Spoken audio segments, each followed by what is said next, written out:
So the main challenges and opportunities to effectively mobilizing capital are well known, especially on the opportunity side.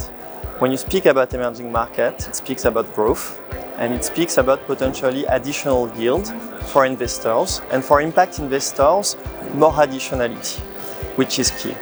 But the challenges remain very important. If you take the market, look first at the supply side. It's not that there is a scarcity of projects, but there is a scarcity of suitable investment opportunity. Due to the legal framework, due to the risk and financial characteristics of the investment opportunity, as well as due to the ESG profile or the extra financial characteristics of the project. Those are challenges that need to be addressed.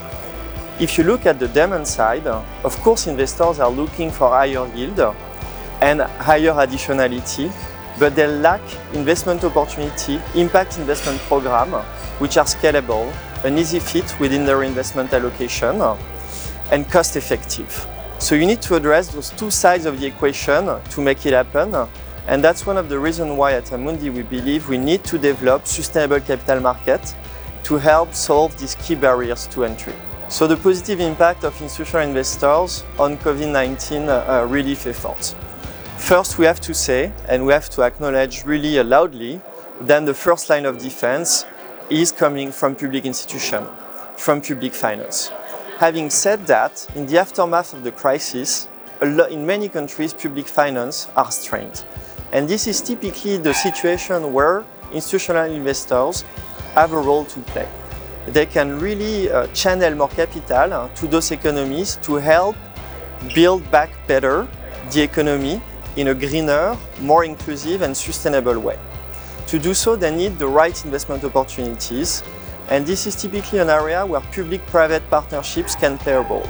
Amundi has done so successfully with the IFC through a program centered around green bond development in emerging markets, and we announced last December that we will launch a similar program with an anchor investment from the IFC to mobilize capital to finance social bonds, sustainability-linked bonds, geared towards COVID-19 relief efforts and building back better the emerging market economies. So the role of fixed income market in helping developing emerging market economies, this is potentially key. The reason for that is that when you look at the investment needs, the capital needs to realize energy transition in emerging markets, the needs are massive. We need to move from 150 million around invested into clean energy every year in emerging markets to 1 trillion every year. So to do so, of course, public finance will play a role.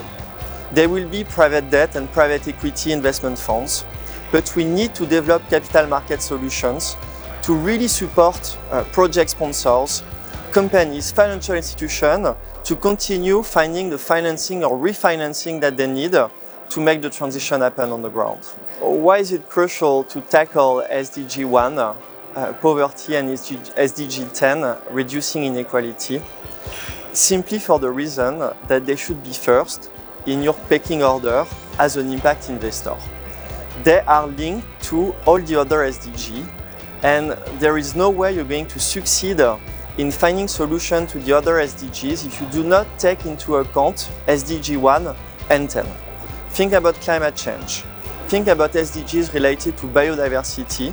You need to take into account the social aspects of the policies you're going to implement, of the investment programs you're going to implement, if you want to do it in a successful manner.